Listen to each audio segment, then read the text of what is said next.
maybe. I'm a bit of a generalist by trade. I try to know a lot about a lot of different things and can kind of point you in the right direction of getting started towards whatever it is you're looking into, native plants, fruit trees, mushrooms, vegetables, that sort of thing. I'm really a farm nerd at heart, so anytime I'm gardening, I'm more like high production focused. I want big end results, big yields, and so that's how I treat my garden, and that's kind of how I centralize my education materials. I try to give you the most amount of production possible, and you can kind of scale yourself back depending on your context and your expectations, stuff like that. I always like to keep my presentations fairly conversational and not necessarily a lecture. I like to hear a lot of things going on in the crowd. It should be.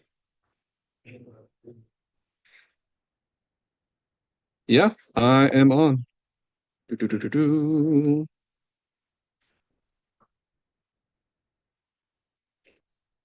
Maybe that one will work a little better. Are you able to hear me now?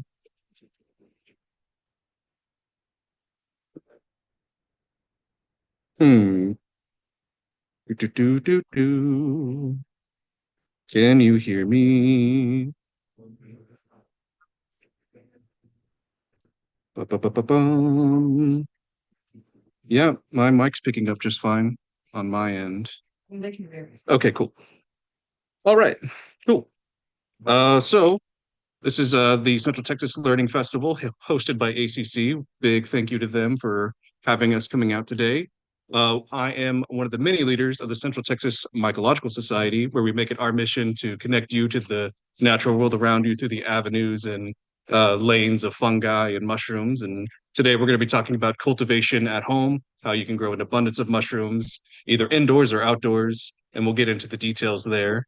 Our Mycological Society has tons of fun things for you to get interactive with. We run about 10 to 20 events every month, it seems, sometimes less, sometimes more, from all different things like workshops, hands-on, presentations, lectures, and our monthly guest speaker series. Our monthly guest speaker this month is going to be talking about Huitlacoche, and that is going to be on our YouTube live stream on the 18th, I believe, at 7 p.m. It is 6 or 7 p.m. We have a huge back catalog of other presentations from various experts talking about things like mushroom and nature photography to using mushrooms to extract colors and hues for textiles and dyes and all sorts of fun stuff. Even microremediation using mushrooms to heal and take forever plastics out of our waste streams and just remove those entirely. But today we're going to be talking about mushroom cultivation. All right, so our topics, we're going to get into all the different varieties. We're going to get into substrate, sterilization, whatever those mean and why they're important, growing containers, methods, and then a little bit of troubleshooting. But let's first go ahead and have a little like collective central thought. I want you to think about what kind of conditions mushrooms grow best in the wild. And I want you to visualize that and have that visualization in your mind as we're pinging around these different slides. I want you to think about like, oh, a mushroom's growing really happily at the base of a tree in a nice, healthy forest. There's good wind flow. There are broken branches to allow those wind flows. It's humid, being trapped underneath that canopy of trees and just a little bit of dappled light coming in. So those are the conditions we're always looking to mimic when we are growing mushrooms. Mushrooms, edible mushrooms, are not necessarily something we've domesticated as much as we've domesticated vegetables. So it'll act a little bit more like a cat than a dog in relation to vegetables. So just keep that in mind.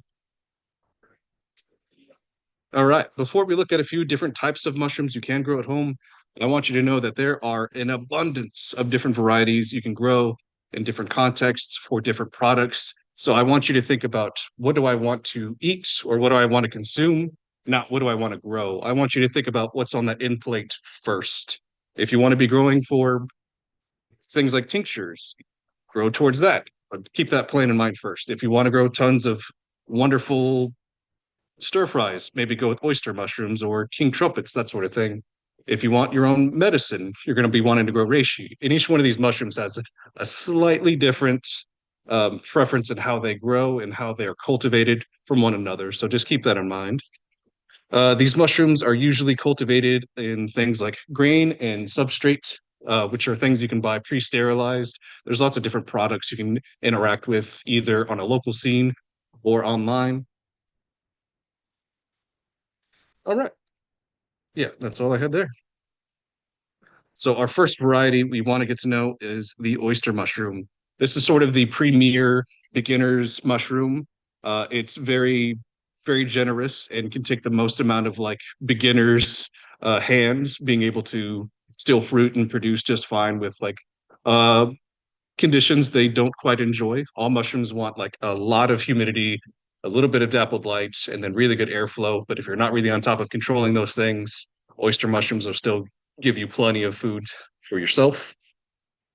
There are blue oyster mushrooms, which are the ones that we commonly find and commonly grow. That's actually my favorite one because I find the flavor is great, the production is great, and they grow pretty quickly.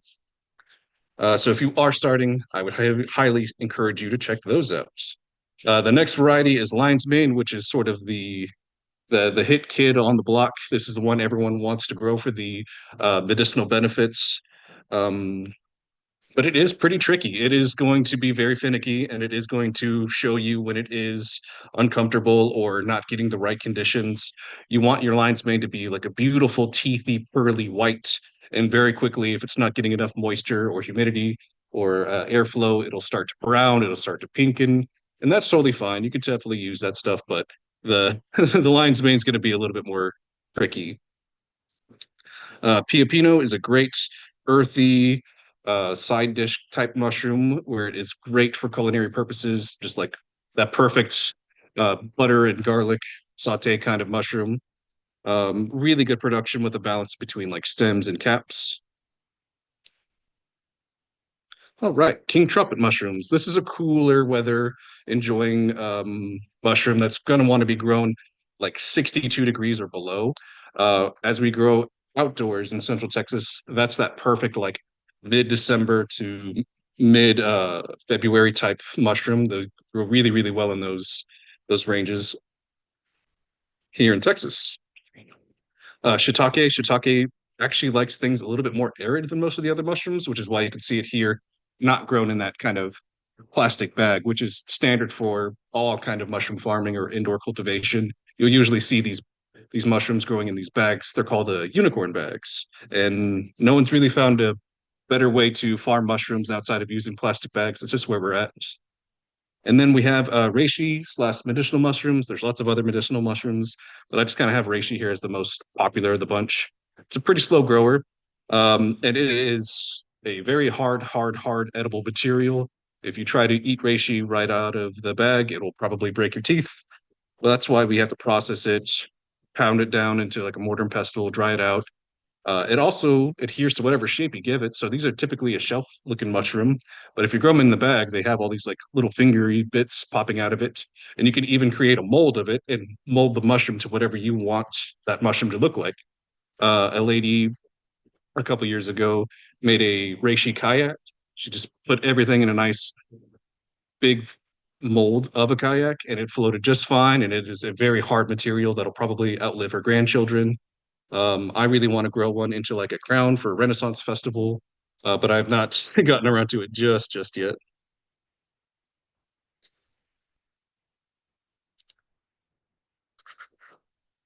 All right.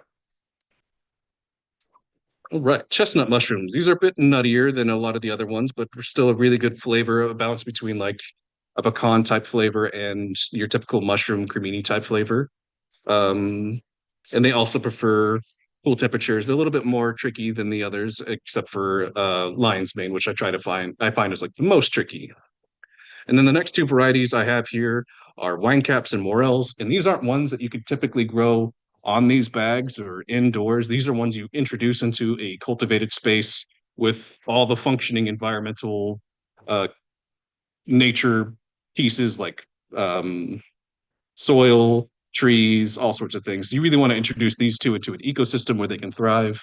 They do not behave very well under intense cultivation. They are pretty hard to farm.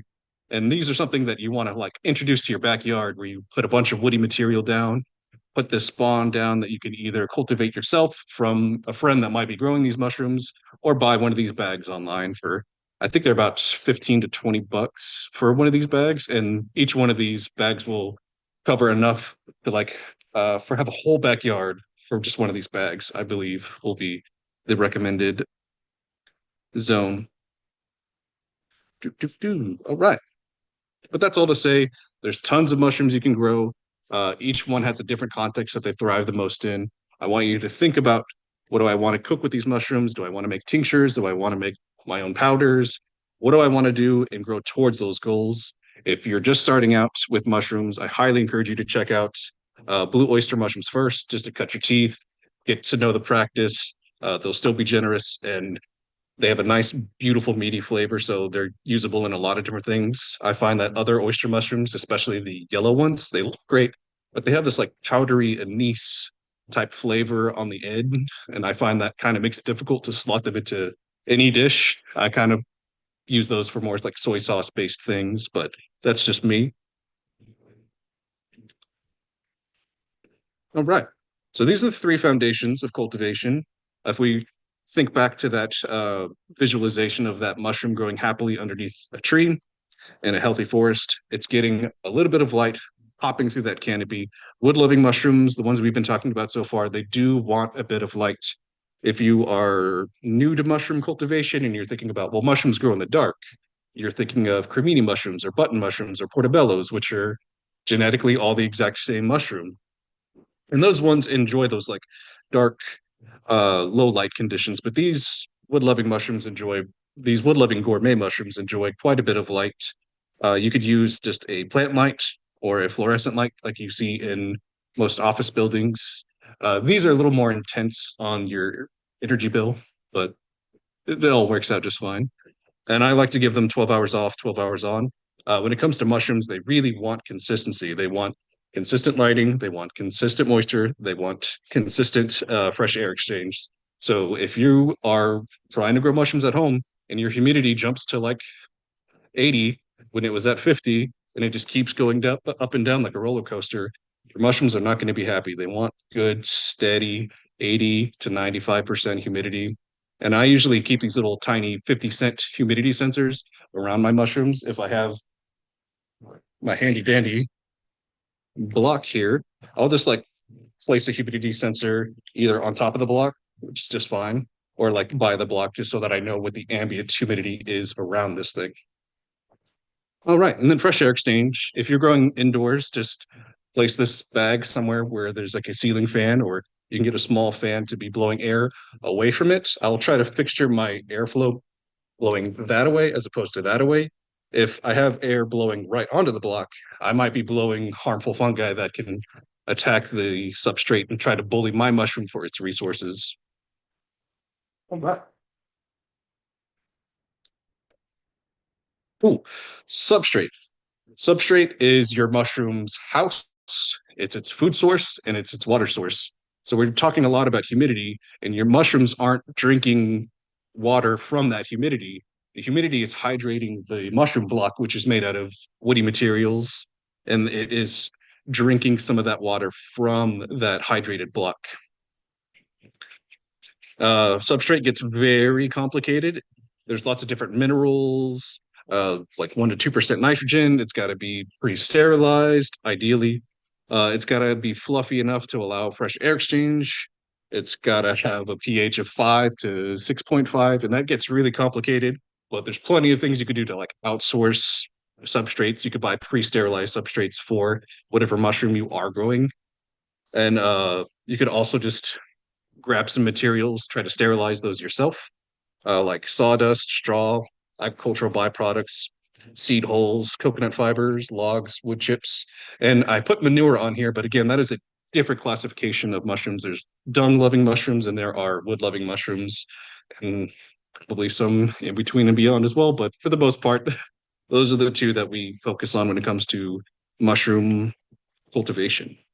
There is this thing called the master's mix, which is sort of the standard components of mushroom farming. Pretty much every mushroom farmer is using the master's mix, which is 80% uh, hardwood sawdust, preferably oak. Oak is kind of the king when it comes to cultivating wood loving mushrooms. And then 20% soybean hulls. So the actual bean of the soybeans is pounded down into um, little pellets, and that's what mushroom farmers use as their like fertilizer. That's the food for the mushroom. What I like to do, oh, we'll get into the next part, home sterilization. So before we can introduce mushrooms into our substrates, we need to reset that substrate to zero. There's a race, and everyone's competing for the resources you've accumulated in that substrate. And there are thousands and trillions of different strands of fungi on surfaces, in the air, outside, on dirt, all that sort of stuff. And if they see that your mushroom is there partying it up with all these resources, they're going to want to invade it. They're going to want to overrun it. They're going to want to outtake your mushroom and take those resources for itself. So we really want to reset everything to zero and try to coach along our fungi to winning that race.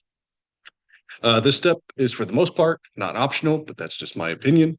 I see plenty of people doing things with absolutely no sterilization, no cleanliness, very outdoor, very wild, and that's still fine. We host plenty of low tech, no tech mushroom cultivation practices, but when it comes to I want guaranteed production and I'm growing them indoors, if I want numbers on the board, if I want my fridge full, I'm going to be sterilizing. I want to hedge my bets. I want to be doing best practices.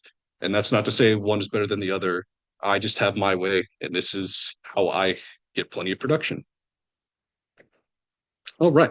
So there are two main methods of sterilization at home. There is cold water slash lime sterilization, where you're kicking that pH up to about 13 for 20 hours. And pretty much nothing that wants to be competing with your mushroom can survive at that high of a pH. And then there's hot water sterilization, where we just crank that heat up, killing up everything, which is more of a pasteurization. I totally concede that I'm kind of being liberal with the use of sterilization here, but that's just how it goes. Um, I like to get a food safe 5 gallon bucket with a lid, and I will stuff my substrate in there. And then before I go to bed, I'll boil a bunch of hot water. But there is an exact ratio you want to be getting here called field capacity, is what we call it in the mycology world, where we are getting just enough hydrated substrate to a specific amount of moisture levels. It's not too wet, it's not too dry. A well wringed out sponge is the end of the is where we want our substrate to end at. So I'm going, and there's weights. So they'll be like, use this much volume of substrate and this much volume of water. And you can find those rates based on whatever it is you're using, whatever mushroom you're trying to grow. And I take that substrate, I throw it in the 5 gallon bucket, I boil a bunch of hot water to the exact measurements of substrate. I put the boiling water in with the substrate, I close the lid, I go to bed. And when I wake up the next day, I got my sterilized, pasteurized substrate ready to go. I don't like to mess with lime. If you inhale any of that, it turns into a real bad day real quick. Maybe if you are a pretzel master, you are okay with using lime, but other than that, maybe skip that step. I also met a mushroom farmer that was using anaerobic sterilization. So he stuffed all of his substrate into a gigantic barrel and filled it with water and kind of cut off all the oxygen. And pretty much all the mushrooms and fungi that are going to attack your mushroom are also aerobic things that live and breathe air. And so if you can kill all those out with an anaerobic approach, you also technically sterilize your substrate. But again, this is something you could pay a premium for and just skip this whole thing. Oh, right. So these are sort of the indoor setups you will most commonly find in home cultivation. This is the Martha tent, and it's this like skinned plastic shelving unit just to trap in that humidity so that the mushrooms apartment can stay nice and humid without your apartment getting really humid. I grow my mushrooms in a 5 foot by 5 foot by 7 foot tall grow tent. And so I can make that thing 95% humidity without making my home 95% humidity. And there are things in here like an air exchange fan pulling air from the bottom and then pushing it out. There is a little humidifier here. And then next to that humidifier is this little like outlet controller that you plug into the wall and then plug your humidifier into there. And there's a sensor, and you're going to want to place that in the most arid space in your Martha tent. So if I'm putting my humidifier at the bottom, I want my sensor at the very top, and it'll turn off and on that humidifier whenever the humidity drops below the level you set it at. Be like, hey, I want 92% humidity right up here, and it'll kick on and off as you want it, fully automated. You don't need to worry about it.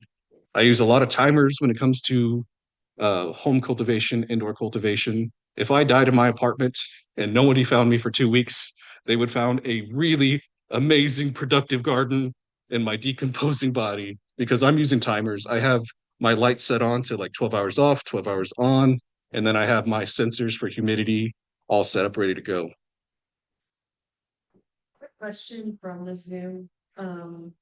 How much spawn would you use, like, if you're buying like fresh spawn from North Shore, Mhm. how far can you stretch it? Yeah, so if you're buying a bag of spawn, the question is how much substrate does a specific spawn product allow you to inoculate? For a typical pre-sterilized spawn, or if you buy a inoculated spawn bag of just grains, that is typically a 3 pound bag, and it says it can support 2 5 pound substrates. I hope that answers that. Cool. If you don't have about 200 bucks or whatever to start building your own Martha tent, you could also go to IKEA. They have plenty of these like glass type like indoor greenhouse things for you to put together that I think are $80 or below. You can outfit one of those to be your perfect mushroom chamber. But a much cheaper option is the monotub. So this is kind of also something I use at home. Um, I just grab a clear plastic tote. I cut a bunch of holes in it. I take my tote outside, and what I do is I get a can of Chipotle's and adobo, which is a 2 inch can. I completely clean it out, and then I heat that can up to a really hot temperature, and I use it to poke holes, perfect circular holes into my monotub.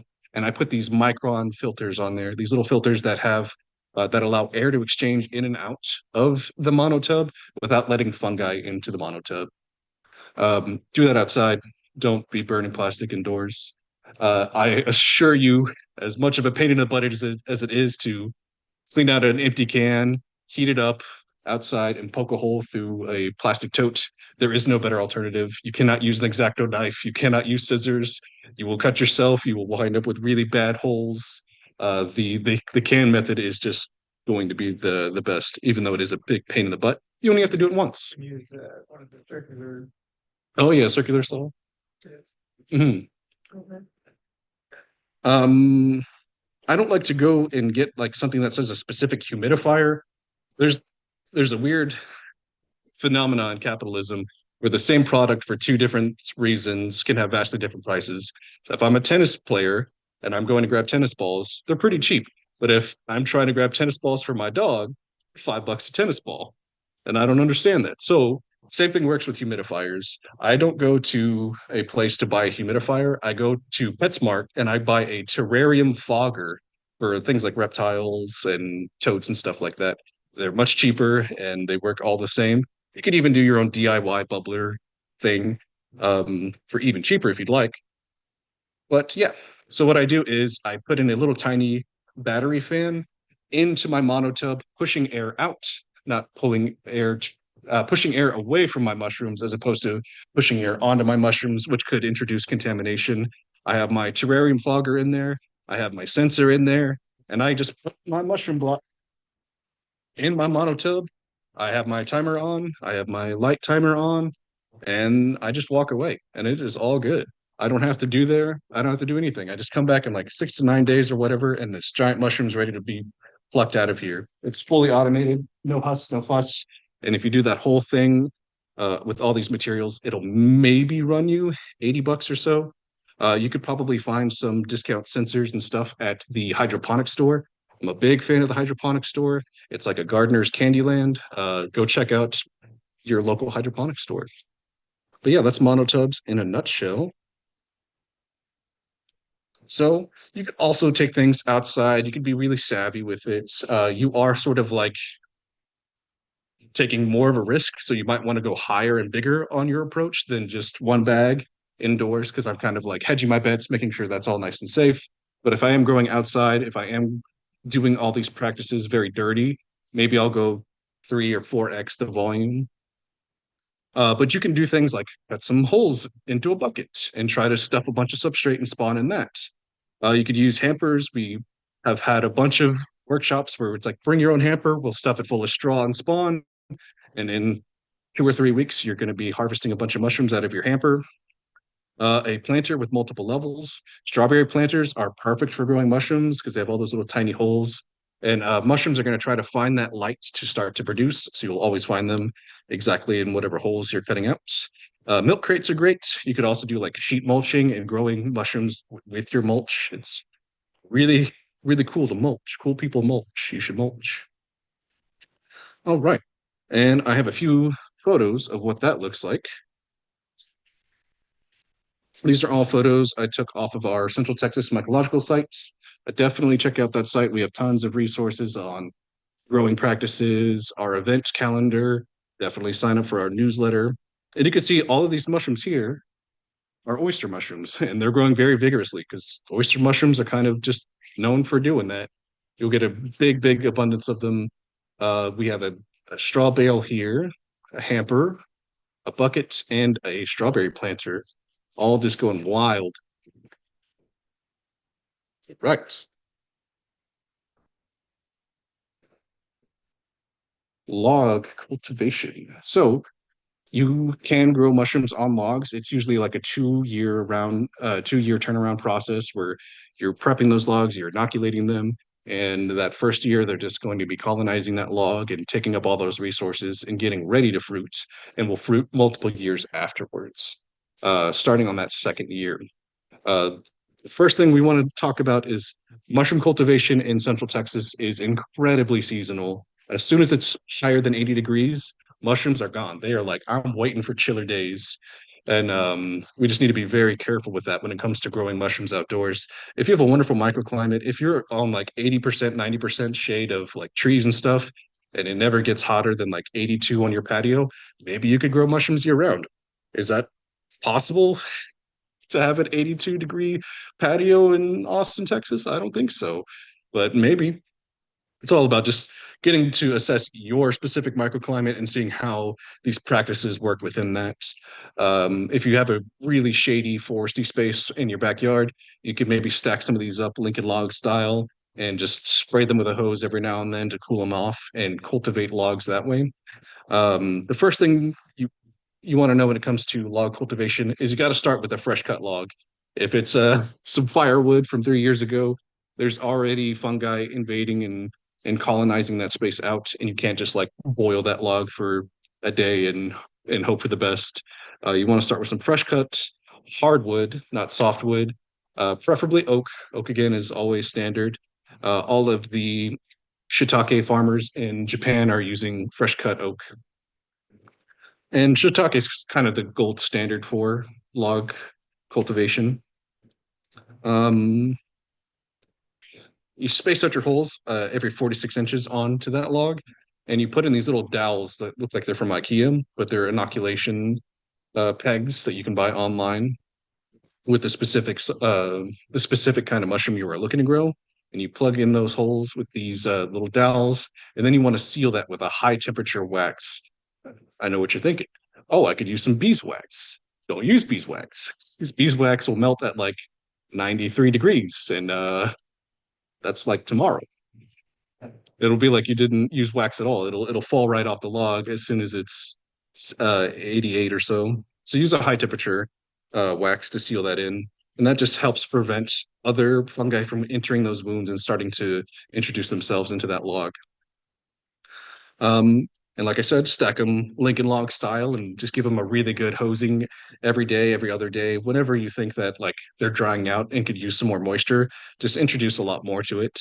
I see some people like during the hottest parts of the year, they'll use like a white fabric to put over their stacked logs just to trap in that moisture and kind of reflect some of that light away, making it a little bit cooler. All right. And then there's mulch cultivation. I garden not year round. I take a break during during July and August, but pretty much the rest of the year, I am cultivating a really wonderful vegetable garden that I do have a lot of mulch on, and I'm using hardwood mulch, and I'm mixing in things like a spawn to grow mushrooms in my mulch while I'm growing my vegetables right there. So if I have my wonderful pepper plant growing, it can kind of act as that little tree canopy for my mushrooms, and I get double the food. Right. And I have a little video on growing in mulch I will share in a second. Hopefully that comes through the live stream okay. Um, but you could also grow in a straw bale. Uh, I haven't tried this yet, but it seems to work just fine. What you want to do is get a pallet and rest your straw bale on that pallet so that plenty of airflow can go around and in through it. Air, again, crucial to mushroom cultivation. And you're going to want to stab a bunch of holes all throughout that thing and soak it really, really, really well. We want that to be like almost fully hydrated. And something I talk about when it comes to watering plants or like having seed starting or potted plants is to kind of like pick up that potted plant and just kind of get to know the water weight of things. So if you soak this straw bale, it should be like 5 or 6x heavier than it was when you didn't soak it. So just keep that sort of thing in mind. Um, you could use a screwdriver, a pitchfork, whatever you want, and just stab all around it and introduce as much spawn as you can.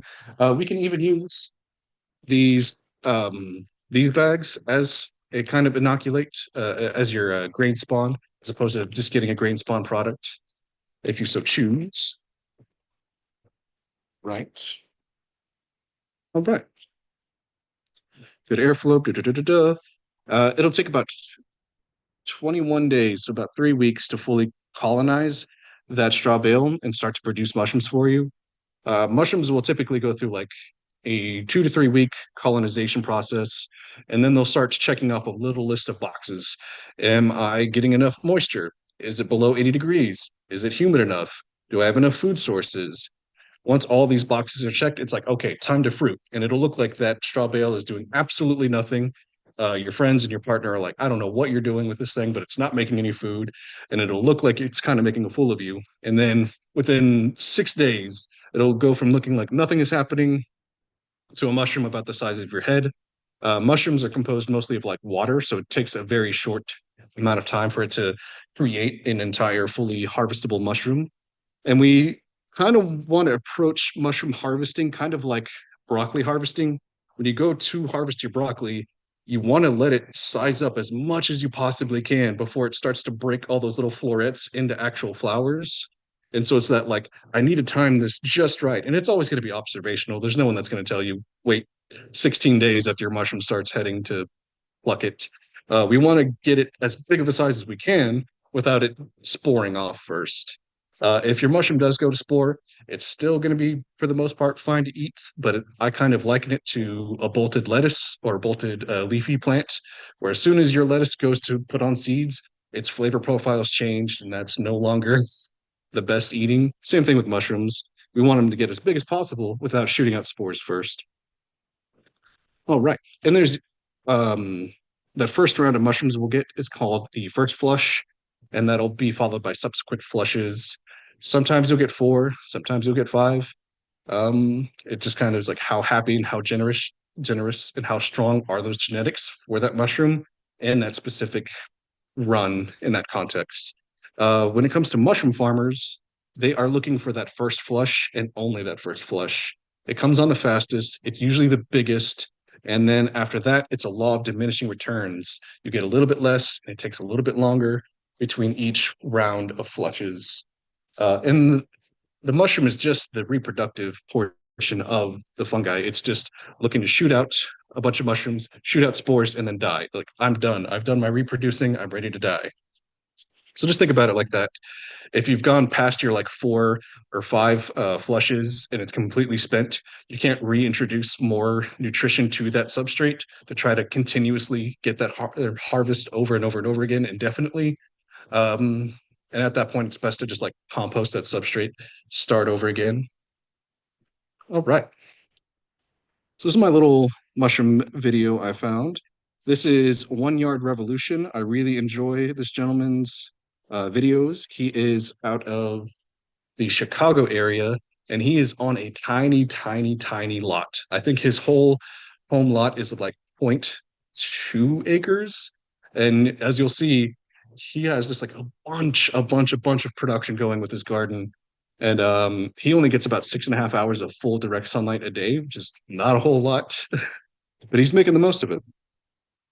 We attempted to grow a number of different mushroom varieties in our garden, but didn't have much success until we grew wine cap mushrooms, which are also known as king stropharia. Today I'll share 6 tips to help you easily grow wine cap mushrooms in your garden and keep them coming back year after year.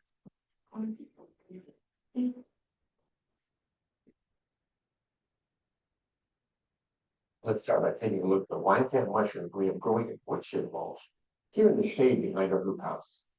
They're called wine caps because of the burgundy red wine color of the younger caps. They're also called king stropharia because of the crown that grows around the stem near the cap. Caps turn brown when mushrooms mature, and their taste and texture are similar to portobello mushrooms. We enjoy them grilled, sauteed, in pastas and stir fries, and in mushroom burgers. They're found in North America and Europe, and have been introduced to Australia and New Zealand. Now let's get started with today's 6 tips to successfully and easily grow wine cap mushrooms in your garden. The first tip is that you'll need the right kind of substrate or growing media. Unfortunately, wine caps aren't all that picky. We're growing ours in wood chips, but they don't require any particular kind of wood chip. We're using free arbors wood chips, which consist of chips from a wide variety of trees. You can also grow wine cap mushrooms in straw. You can often get wood chips from an arborist for free. If you live in the US, there's a service called Chip Drop that connects gardeners with arborists with free or low-cost wood chip delivery. We'll include a link to the service in the description. Depending on where you live, you may also be able to find free straw in your area. Whether you choose straw or wood chips, wine caps speed up their decomposition, and you'll need to refresh the substrate every now and then. We apply new wood chips at least once a year. The second tip is that you'll need to inoculate your wood chip or straw substrate with wine cap mushroom spawn. Mushroom spawn is simply a substance like sawdust that's been inoculated with mushroom mycelium. You can then apply the spawn to your substrate to inoculate it.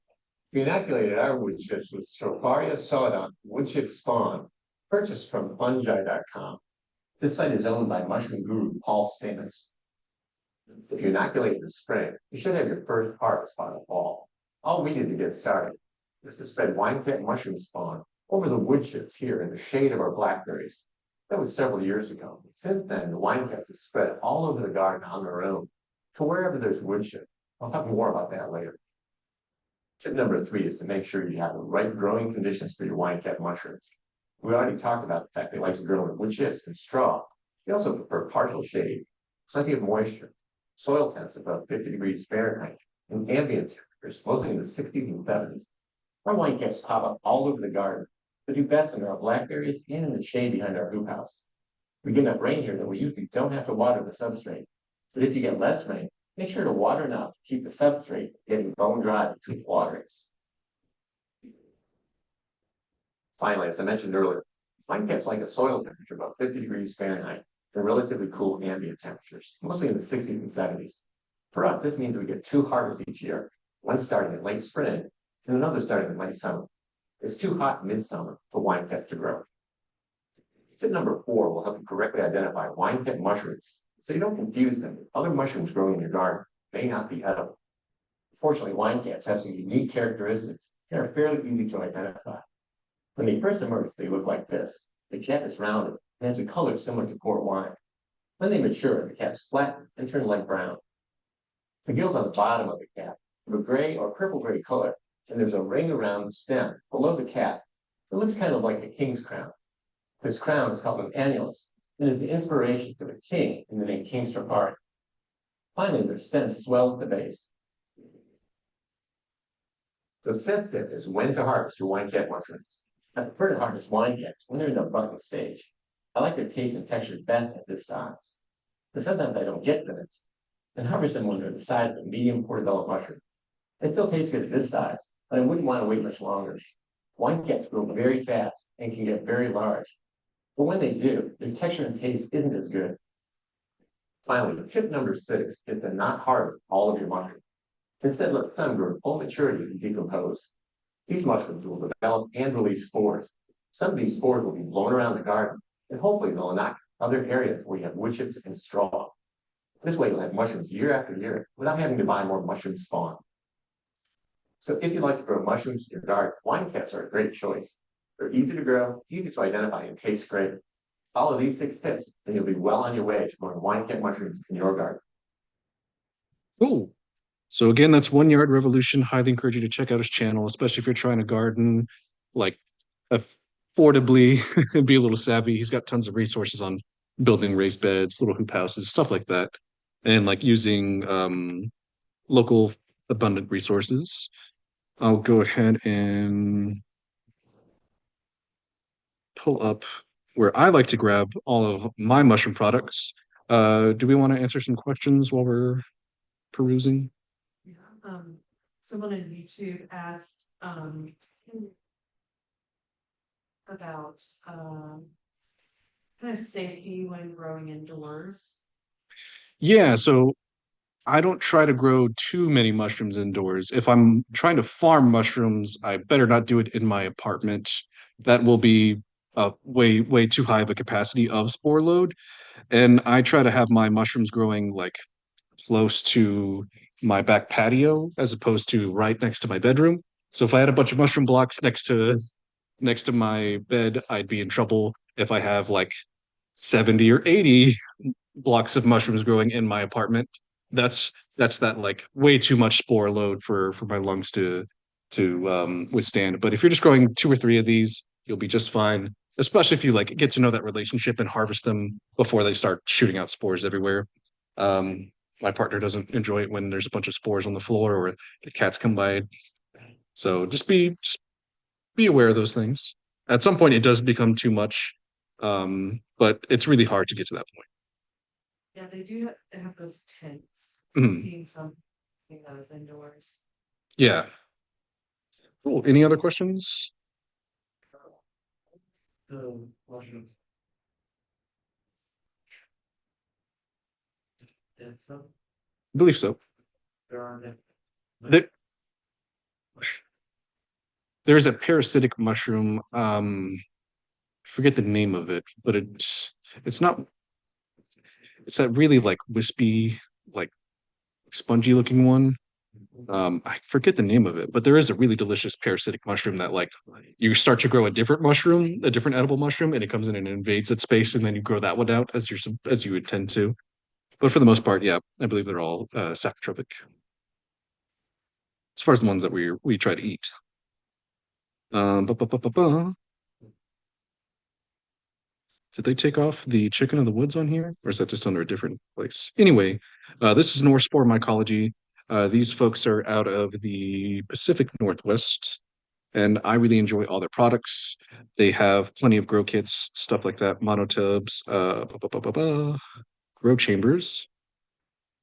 They have good video too. Yes, their video catalog is also really good, really helpful, and they have this new boom room too. So let's say, hey, um, I want to start growing some microgreens and mushrooms for the farmers market. If you want to buy like 2 of these, one for microgreens, one for mushrooms, you'll be probably blowing $1,000.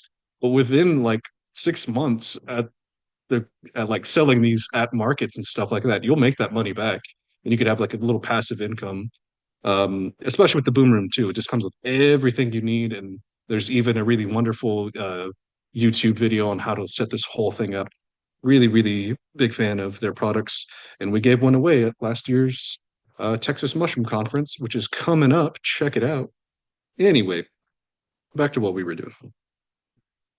Oh yeah, I guess this is a good time to take a look at that gigantic back catalog of live streams we've had in the past. These are events and our guest speaker series, tons and tons and tons of really cool things to follow up with.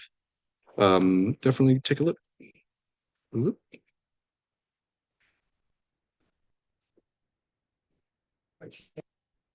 That will shoot. Was that? Chip drop. Chip drop is here. I don't know if I would recommend it, and they will dump like 30 tons right in your driveway. I was curious, yeah. Yeah, this I can find people will do it in like if they have like a big space. Yeah. And And just kind of like like. ties it Stuff, yeah. Facebook Marketplace, like Yeah. I'll get some chips. Yeah, neat. Yeah, you just if you're using Chip Shop, you sign up to have your address be like a free dumping ground, and they will come by and they will dump again 30 tons. So maybe get some friends involved. And you don't know what you're gonna get because like it's just whatever the arborists are trying to avoid a dumping fee for. Here in Austin, we do have the municipal wood chip pile at the South Austin Recycling Center. Yeah.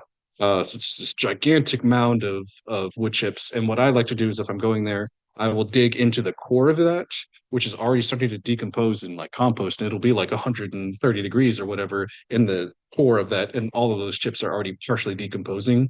They're already like softened up food for my fungi and whatever. But basic troubleshooting, avoid temperatures above 80 degrees.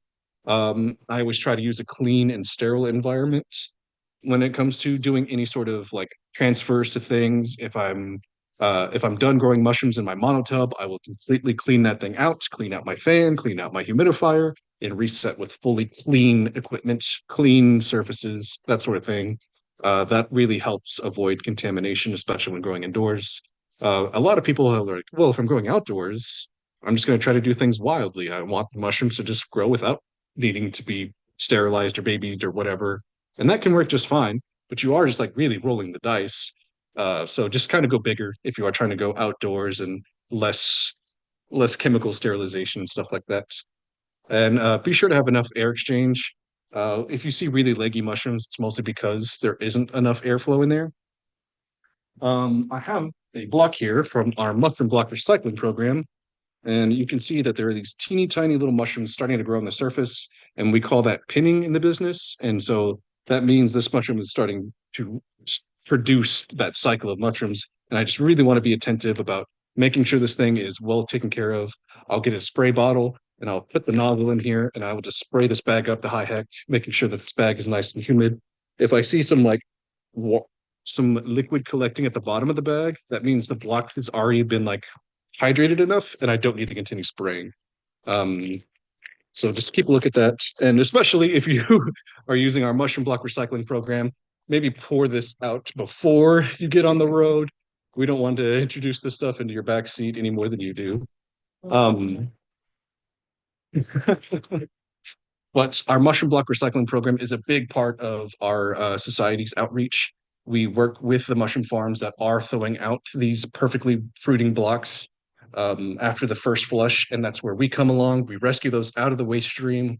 We reimburse our volunteers for gas, and then we set up a large network of pickup spots that are always static. And there's a map on our website that shows you a live feed of like which ones, which sites are available and which sites aren't. I already have a thing. All right, this is what it looks like. So this is our map, and all of our host sites are just like nurseries, businesses, or homeowners that just allow us to put mushroom blocks there year round. Yeah, exactly. And our hosts just agree to do one thing: let us know when there aren't any blocks. So you see here how there are green sites and red sites. Red sites mean, hey, there are no mushrooms blocks there, and we are working to refresh those within a week or two turnaround. So always check the map first before running around. And if you are trying to grab like 60 or more blocks, shoot us up, send us an email, tell us you want to like grab a bunch of blocks at once, and we'll coordinate with you and do that pickup together when we go to the mushroom farms.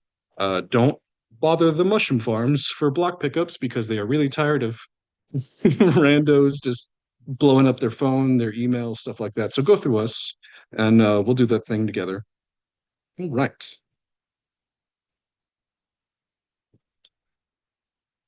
Few thousands and thousands of these a week that are destined for the landfill. And these blocks are, again, perfect for growing more food or for using in composting efforts. Our soils here in Central Texas are heavily bacterial rich and fungal deficient.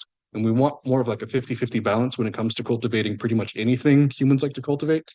So just introducing more fungal materials into your soils are going to help balance that soil food web a little bit more. So definitely put this in the ground. Don't put it into a landfill. All right. So we've done all of our success. We've gotten a bunch of mushrooms. The block is completely spent. What do we do with this decomposed block of wood after that? One idea is to use it in your garden mulch, in your mulch, just to try to get like a rebound crop. And again, introduce more fungal matter into your soils. Maybe they'll start to leach into those woody mulches and start to break that stuff down a little faster and adding organic material. Our typical organic matter content in Central Texas is less than 1%. And 3 to 5 is kind of ideal for, again, vegetable cultivation or trees or whatever it is you're trying to grow, or just have healthy soil. Um, Straw mulch would kind of be the fastest turnaround on a rebound crop, but again, oak or hardwood mulch is preferable. Texas Native has a hardwood specific mulch. I always use that one. It's $3.30 at most places. Hopefully, the nurseries aren't charging too much for that. That's what I like to use. Ugh. The straw bales for the cow answer. Oh yeah, $15 now. and how big is? Yeah, it's a big old straw bale for 15 bucks at Callahan's. Mhm. You could also create a vermicomposting system.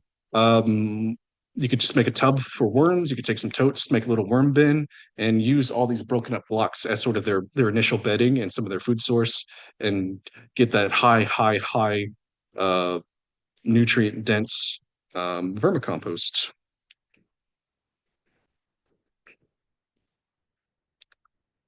You have access to chickens or other livestock? Well, you could feed them some of the mushroom blocks, especially chickens. I don't know if I would give like my donkey a whole block, but chickens will be just fine eating all the woody materials in a mushroom block.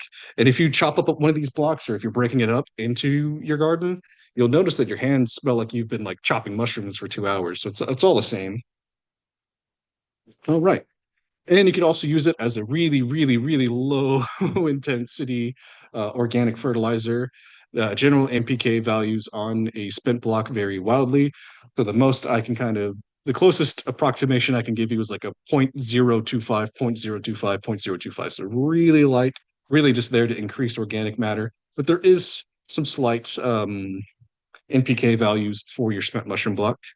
And I love using these in composting because, like, what are mushrooms? They're decomposers. They're breaking stuff down. So your mushroom block is already partially decomposed and can just speed up your composting process that much faster. If you really want a big, quick turnaround on healthy, robust composting, use mushroom blocks. They're already halfway composted for you. All right. I always give away my presentations at the end, so you're more than welcome to take a digital copy of this for your own benefit. I really appreciate all of you joining me today. And thankfully, we are actually right at time. We've got more questions. That would be great. Is it 12:58 or is it 12:46? Someone on the YouTube would ask, are there any plants that mushrooms help grow? Hmm, not to my knowledge, but most of them should have like a pretty synergistic relationship. Not as synergistic as like a tomato and a marigold, but most mushrooms are fine chilling under whatever vegetable plant you are trying to grow.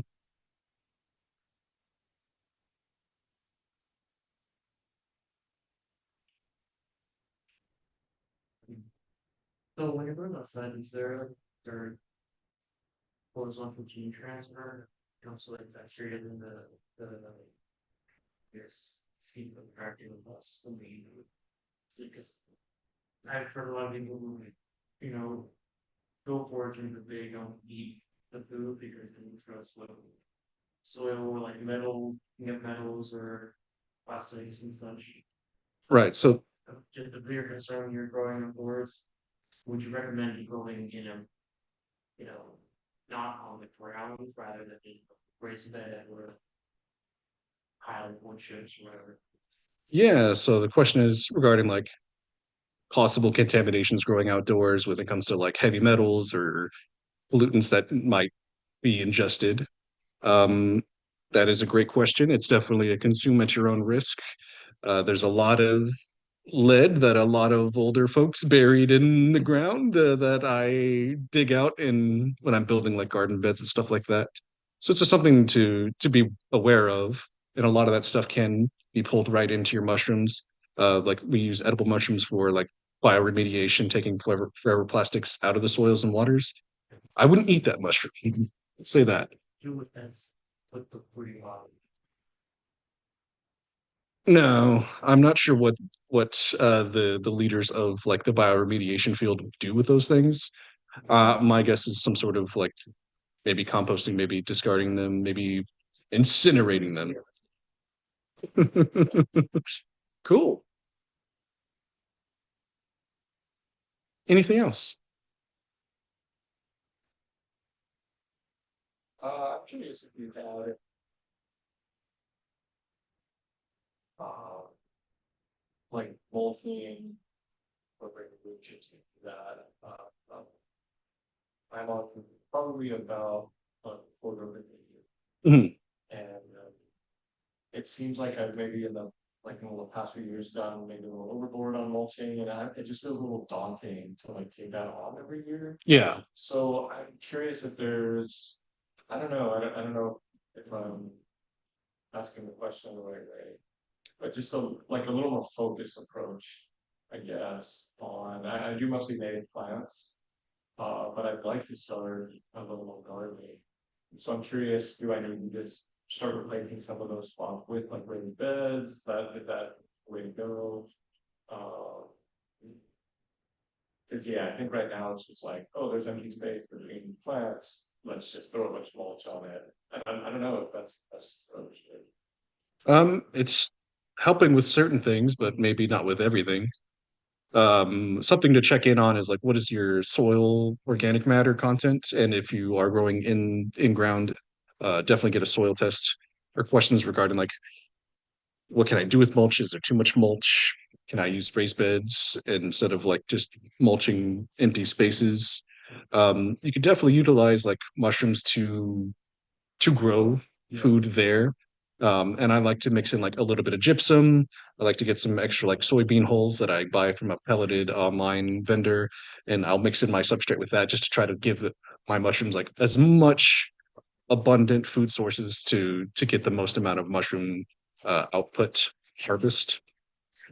But mulch breaks down pretty freaking quickly here in Central Texas.